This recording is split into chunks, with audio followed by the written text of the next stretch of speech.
நீதிபதி எடப்பாடி பழனிசாமிக்கு கட்சி கூட்டம் மட்டுமே வரும் என்றும் விஜயை பார்க்க அனைத்து தரப்பும் வருவார்கள் என்றும் நீதிபதி கூறினார். சொன்ன நேரத்திற்கு விஜய் வராததே அசம்பாவிதத்துக்கு காரணம் என்றும், சொன்னபடி 3 மணிக்கு விஜய் வந்திருந்தால் எந்த பிரச்சனையும் ஏற்பட்டிருக்காது என்றும் அரசு தரப்பில் தெரிவிக்கப்பட்டது.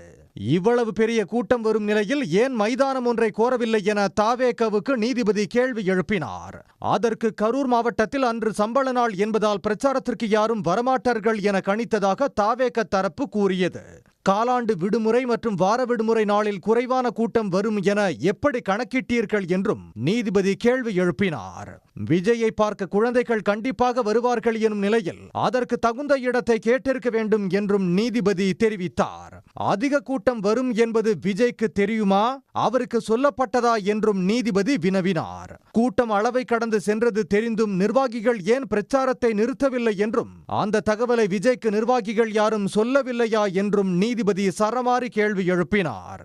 இதையடுத்து தாவேக மாவட்ட செயலாளர் மதியழகன், மாநகர பொறுப்பாளர் பவுன்ராஜ் ஆகிய இருவரையும் அக்டோபர் 14ஆம் தேதி வரை சிறையில் அடைக்க நீதிபதி பரத்குமார் உத்தரவிட்டார். 41 பேர் செத்து கிடக்காங்க. ஓடியாந்துட்டு திருச்சியிலையும் தங்காம ஒரே ஓட்டமா மெட்ராஸுக்கு வந்துட்டு அது பேர் பக்கமே போகாம அதை பற்றி ஒரு குற்ற உணர்ச்சி இல்லாம வருத்தப்படாம கையில ரூபா இருக்குன்னு சொல்லி நான் நிதி கொடுக்கிறேன் எல்லாம் என்னே பார்க்க வாங்க.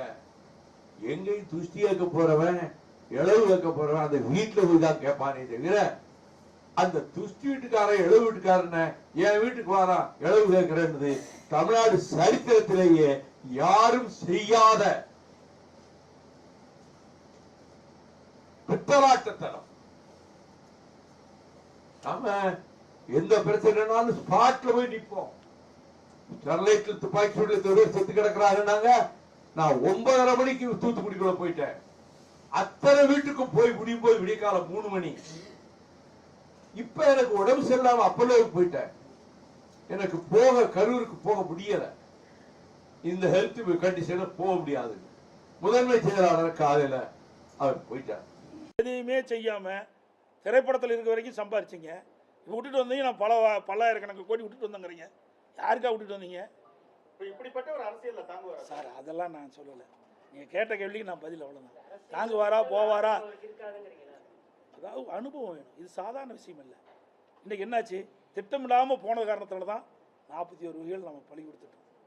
சாதாரண விஷயம் இல்லைங்க. 41 குடும்பம் இன்னைக்கு அனாதி ஆகிட்டு இல்லை. ஆமாம், இன்னைக்கு சார் அதாவது விளையும் பயிர் முளையிலே தெரியுமாங்க. நாம் மக்களை இன்னைக்கு ஒரு ரசிகர் பட்டாலும் ஏறலாமல் இருப்பதற்காக எதை வேணாலும் பேசிட முடியாது. இது 8 கோடி மக்களுடைய வாழ்வாதார பிரச்சனை. ஒரு அரசாங்கம் வந்தால் எப்படி செயல்பட என்பதை பார்க்கணும்.